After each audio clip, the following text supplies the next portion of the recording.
welcome back. This is Laughing Skull Podcast, Episode 3. I am accompanied by my friend Mitzi. Hello. And today we're going to be talking about Robert the Doll, the most cursed object in the world. So what I've read about Robert the Doll is mostly more recent. A lot of misfortune has become of people who visit him at the museum. They have strict rules you have to follow, or Robert will curse you, as they say. And you should always start off by saying, "I'm sorry, Robert. You shouldn't take his photograph unless, he acknowledges you." You also have to say goodbye before leaving the museum, or misfortune can follow you as well. That is true. Did you know that he is the entire cause of the Child Play franchise? I did. I found that out recently when reading up on him. I've known about that for, I don't know, maybe 15 years. I always thought Chucky was probably one of my favorite horror icons. That one really affected me as a kid. I had one of those My Kid Sister dolls, and needless to say, that doll did not stay in the room very long. No. Oh, I had a good guy doll. I really like the movies because of Jennifer Tilly. That's probably one of my favorite actresses. Very sexy. Okay, so Robert the Doll, the story of Eugene Otto and his enchanted doll. It's fair to say that Key West, Florida is well known for being haunted. There are many stories surrounding Key West and the wider state, but one of the most famous is of Robert the Doll. Eugene Otto and the elements of the Bahamian voodoo said to link the two together. Although Robert seems to be nothing but a special, rather careworn doll, dressed in a sailor suit holding a toy dog, covered in a small marks that seem to appear a little too much like scars, with small beady eyes and a smirk on his face. Many agree that he is directly responsible for a variety of weird incidences. Robert has, over the years, been accused of causing car accidents, relationship breakdowns, divorce, death, disease, and much, much more. He's a busy guy. He is a very busy guy. Very busy, whatever it is. So it's widely speculated that Robert's actually been possessed by some kind of demon that comes from black magic that was performed by, I believe it was the caretaker for Otto. Yeah, it was the family maid. Yeah, from what I understand, she got fired for performing black magic in the backyard, and I guess she cursed the doll. According, this is all up for speculation, of course. This is allegedly speaking. I don't really know, but just in case, I'm sorry, Robert. So, where did Robert the Doll come from?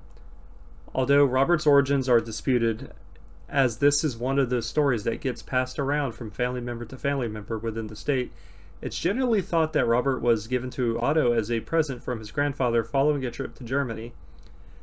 After some investigation by the Fort West Martello Museum, where Robert resides today, it's now thought that the doll was never actually intended to be a doll. It's thought to be made by and prepared to have manufactured as part of a clown or jester display. The outfit? Well, it's thought to be Otto's himself. And if you're wondering where Robert got his name, he got it from Eugene. That's right, Eugene's full name is Robert Eugene Otto, and soon the doll ended up with the same name as Robert, while Otto was simply referred to by his middle name. So, I don't know if you knew about this or not, but I believe they had a private detective. He actually linked back to where the doll was manufactured, and it went all the way back to Germany. So whenever he discussed it with the manufacturer, I believe it was like a lady that worked there, she basically found out that the doll was from her area, but it was never supposed to be as big as it is. Like they made the dolls kind of like what Robert is. I don't really know what brand it is, but they're much, much smaller, as if like a little one you would get from like a claw machine. Yeah, and this one is life size. Yeah. Well, child size. Yeah, Robert's like 3 or 4 feet tall. It's pretty off-putting. He kind of reminds me of like those little Shy Guy ones that you put in the corner in your house. Yes, yeah, I know what you're talking about.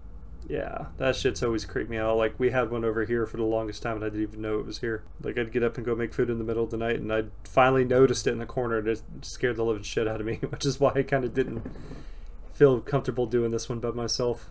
I am a kind of a pussy when it comes to this kind of shit. Oh, it's just a little doll. Sorry, Robert. Sorry, Robert.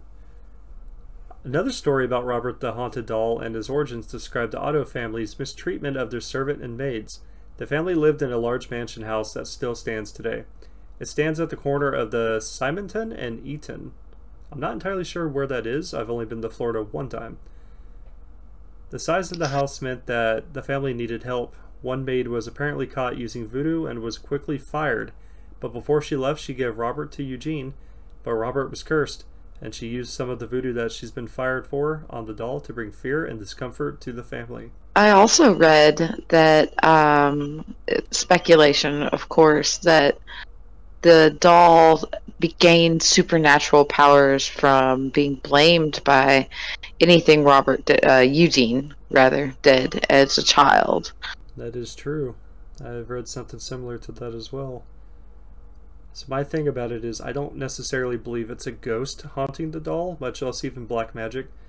Because when it comes to like demon possessions and things like that, I don't necessarily believe them to come from like a religious standpoint or even an earthly standpoint. I feel like it's some kind of extra dimensional force, like an energy that's unrelated to like heaven and hell. I'm with your line of thinking. It's one of those things that you can't really explain, but I wouldn't necessarily call it a spirit. There's definitely some funky energy going on with Robert the doll, though. That is very true. In the beginning, Robert the Haunted Doll is well known for being more than a little spooky. But in the beginning, things seemed a little bit more innocent, like any other childhood friendship between a boy and his toy. Eugene took Robert everywhere with him, and even though the Robert the Doll was probably a little large and unwieldy for a boy of his age, Eugene was thought to be around 8 when given Robert. And Robert stood at around 3 feet tall, which is fucking huge. I can't imagine just like, toting that around. That's like a toddler. That's like a 4 or 5-year-old child. That's tall. The doll is tall enough to start paying rent. Exactly. He was never seen without his beady-eyed companion in tow. Eugene was often heard whispering to Robert, which was entirely normal, because he's a child, of course. It was only when a deep voice was heard answering back to Eugene that things started to get a little bit strange. See, already I'm starting to get goosebumps. One of the biggest questions I've had after reading about him is he was said to have face paint like a gesture. And I wonder how it came about that went away. You know, like, was it removed before Otto ever received the doll? Or did it have a big role in its supernatural powers? Did it have special meaning? I'm not entirely sure, but I do know that his expression is known to change. So that is entirely possible that that's maybe what it is. But I've also not heard of that part. So I don't really know. Don't really have any answers. The Robert the Doll story gets stranger and stranger as the years go on. Robert was said to have somewhat of a hold over Eugene, and loud, violent commotions could be heard coming from Eugene's bedroom on an almost nightly basis. Furniture could often be found overturned. Toys of Eugene were often found ripped apart, and when the Otto family entered Eugene's room, he's found huddled on his bed petrified. When asked what happened, he only ever responded with one response: Robert did it. Which I don't understand why the fuck you wouldn't just get rid of the doll. Like in these horror movies and shit, you always see them with like a cursed object and they never get rid of it. He had such an attachment to the doll that that's one of the reasons why the family never got rid of it. Even his wife, after he passed away, made it a contract with the people that she rented or leased the house to, that Robert lived upstairs in the attic and like could not be removed from the house, or they couldn't live there. See, I would have just moved. Like, I couldn't do that. I'm not like those stereotypical fathers that you would see in like one of those horror movies. When you know how it is, it's always like a white suburban family. They get this house for cheap. It's 2 stories. You know, they have a couple kids. The kids start seeing shit. The dad's always in denial because he doesn't want to give up the house he spent all the money for. He always finds out, like, the last bit of the movie. It's like one of those, like, my ass would have been gone. Especially as a parent. If my kid was talking about a doll talking to them, it's gone. Like, there's no hesitation. Even destroying the doll, like... I don't know about destroying it, because, like, if it is cursed, I wouldn't want to piss off whatever's attached to it. I would probably just, you know, give it to some other kid. Actually, in 1974, I think, after Otto passed away, a family moved into the house shortly after, and they had a 10-year-old daughter who moved into the attic and took over ownership of Otto.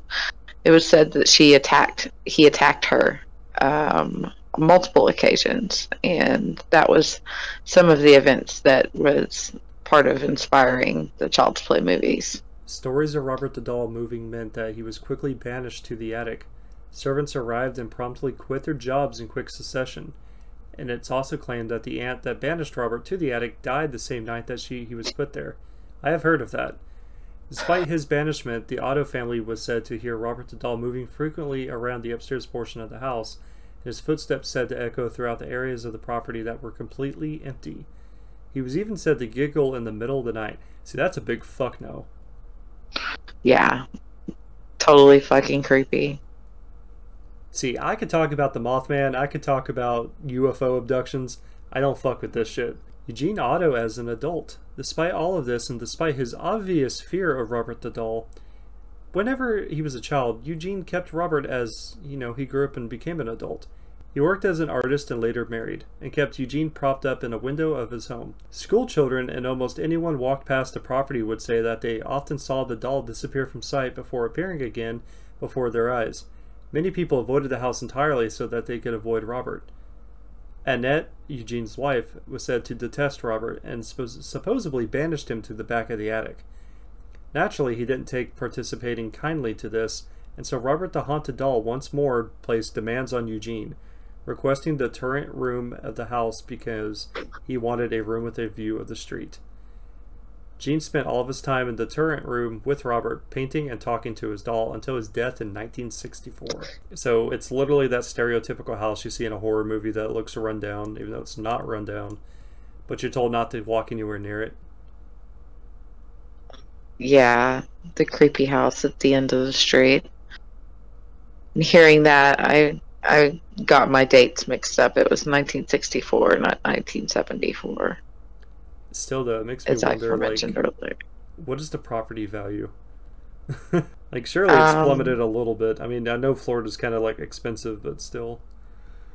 I believe they give tours of the house. If not now, they did at some point in the past. There was video footage of a tour guide asking people not to take pictures outside of the home or inside of the home because of the spiritual energy surrounding it. So, little food for thought, I guess.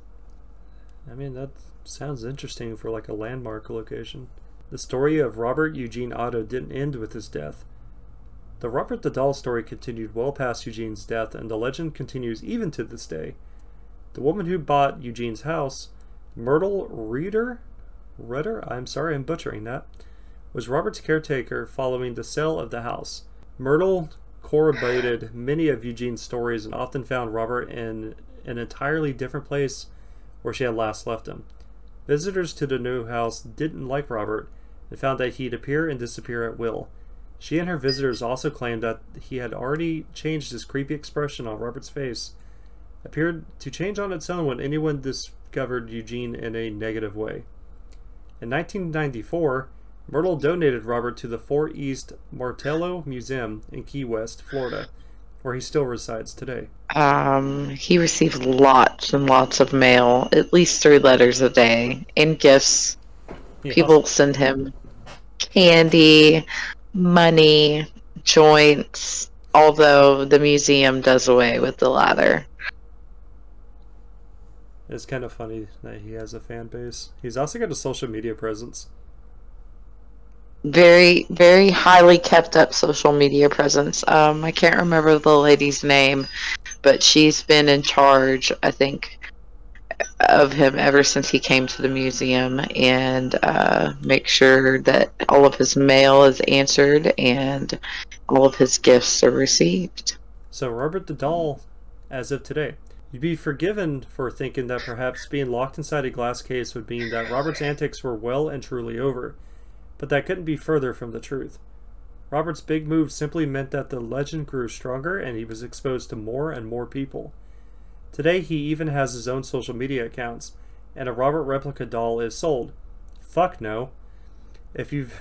Right? Yeah. No thank you. No thank you. All it takes is for him to just hop from one to another. Like, I'm good, dude. If we're to believe that anything about voodoo is correct, perhaps with the increased exposure of Robert, plus replicas of him being sold, the increased bad luck of visitors to the museum is simply due to the curse being spread further and further afield. Exactly my point right there. That is a big fucking no. I don't understand. Dude, I don't understand why people would just buy something like that if it comes from like a cursed object. Even if you're not superstitious, it's better to not have it, just in case, you know. Like, I know it's probably not real, but you're not going to want to stick around in case it is.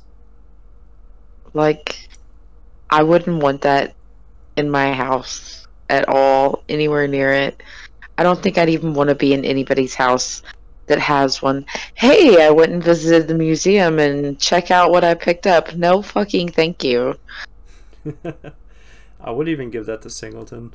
Staff at the museum claimed that Robert has been found in different positions within his case, that footsteps have been heard out around the museum at night with no apparent explanation for the noise, and that Robert's expression has been known to change from a more neutral to nasty in the blink of an eye. Visitors to the museum have given advice on how to approach Robert, to speak to him in a polite way and ask his permission to photograph with him, and to treat him with respect. I don't really know how you could actually ask him for permission and how he even like responds to you. But I know that there has been like situations where people take photos of him without asking and their camera footage is just wiped clean. Or the SIM card in their device is just ruined. Yeah, or the device will just completely glitch and not work, and will start working again once they leave the museum. It's also funny to me that he's not studied as often as you think he should be, considering the amount of paranormal activity that takes place around him. You would think that there would be like some kind of, I don't know, like investigation with it.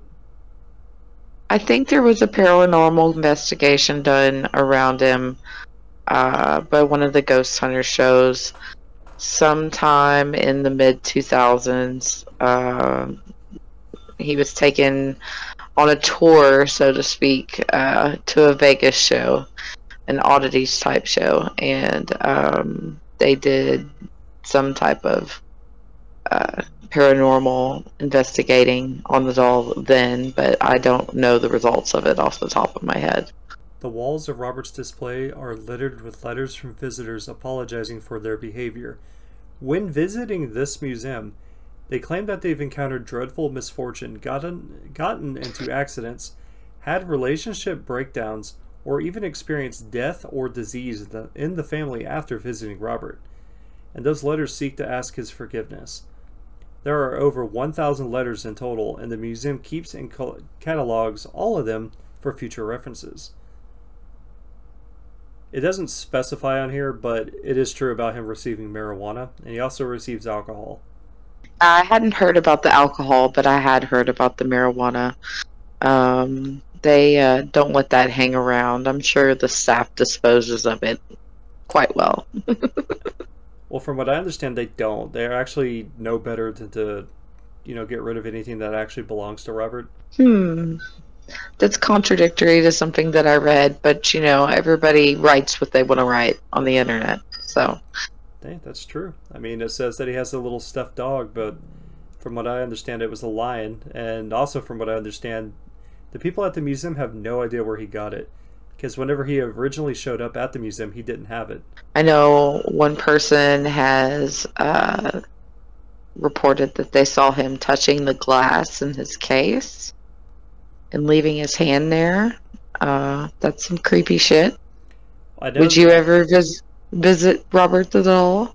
Oh yeah, I probably would. I wouldn't bring any like photography equipment with me, of course. Probably leave my cell phone in the car. I know that the original manager that was working there whenever he first showed up, she was kind of like skeptical about the whole ordeal. And one night I believe she was counting money, and the rest of the staff was cleaning the museum.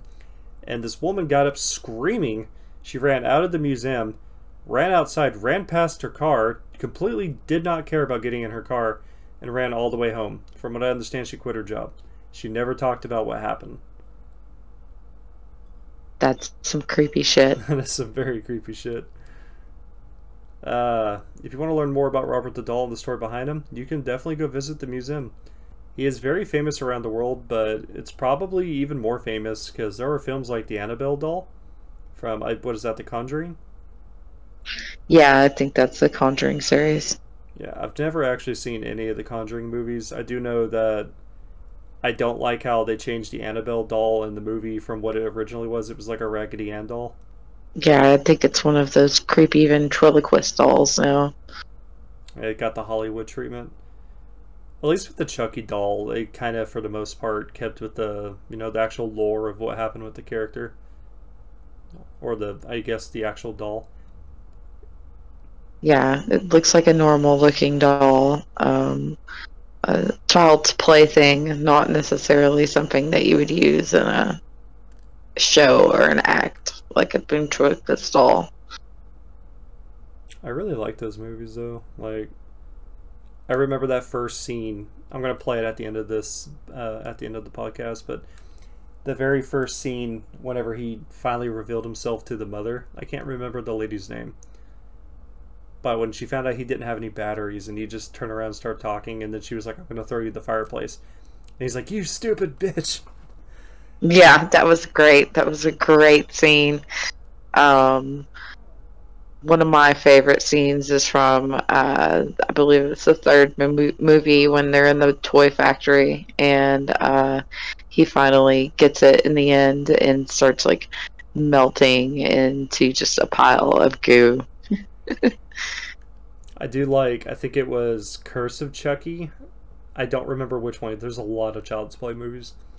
But it was the end credit scene of, I believe it was Curse of Chucky, where he gets delivered to Andy, and Andy's all grown up.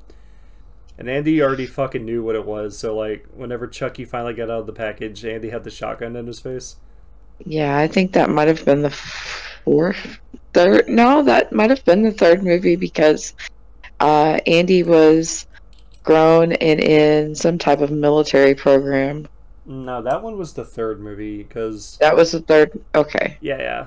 This one, Andy was kind of just like cameoed in the movie. I don't exactly remember what the hell the movie was about. I don't remember, because there's like Seed of Chucky, Curse of Chucky, Bride of Chucky. I think that's about the extent of the ones that I've seen, and I haven't seen it past that. Oh, that's very unfortunate. I've seen every one of them. Chucky's probably, apart from Jeepers Creepers and Freddy Krueger, like my favorite horror icon. Now, Nightmare on Elm Street, I've seen every single one of those. And, Freddy vs. Jason and Freddy vs. all Jason that kind is of... a pretty good movie. It was pretty awesome when it came out in the theaters. We exited the movie theater, and there were people dressed up like Freddy and Jason, and they chased you out to the parking lot. It was great. One of my favorite movie-going experiences. That was the very first rated R movie I've ever seen in the theater by myself, even though I was not 18. Ooh, what a rebel. I know. Also, they were supposed to have a sequel to that movie called Ash vs. Freddy vs. Jason, and it never came around because I guess Miramax or whoever does Freddy vs. Jason, I don't remember what production company, but they wanted to have the rights of whatever they wanted to do to Ash Williams. And Sam Raimi was kind of like, no, fuck you. Ash has to win. That's kind of his point. You can do whatever you want to him. He just has to win. So, that would have been epic. I would have loved to have seen that. Well, they actually made a comic book off of it. I don't know if you've read that. I have not, and this is the first I've heard of it. I will definitely have to look into that. Yeah, there's a comic, and I believe Freddy goes to hell and he finds the I can't even say the word. Necronomicon. Necronomicon. Yes! Yes, Freddy Krueger gets it. And Ash has to go take care of him. And I think it actually leads to... I don't know if I'm right on this one. I haven't read it in like 15 years, but I believe it leads to Ash getting sent to the Marvel universe. And that's where Marvel Zombies takes place. Okay, now you're talking my language, because I do love the Marvel Zombies series. I'm not a huge, big Marvel hoopla like everybody else fan, but the Marvel Zombies is a super awesome compendium. Totally worth the read. Yeah, like, don't quote me on that, but I know Ash ends up causing the whole Marvel zombie apocalypse. And I think it actually takes place at the end of Freddy vs. Jason vs. Ash, but I may be wrong. But, yeah, when it comes to Robert the Doll, it's just better to just go ahead and say, thank you, Robert, I'm sorry, Robert, be polite, use proper mannerisms. Just in case. Like, I wouldn't want to risk anything just in the off chance that, you know, it is true. Especially taking his photograph or downloading his photo. I felt goosebumps just looking at his photo, researching before we talked about this. Just because he's so... Have you seen that he blinks? I have not, but Yeah. That's creepy because he has, like, just dead button eyes. He has no eyelids, and the doll has been filmed blinking. I shit you not, I seen it myself. It is some scary fucking shit. Now I've got goosebumps. Yeah, Robert the Doll, everybody. Hopefully you enjoyed this podcast. If you did, leave a like, make sure you subscribe, and stay spoopy. See you later. Talk. Come on, talk. I said talk to me, damn it! All right. Make you talk.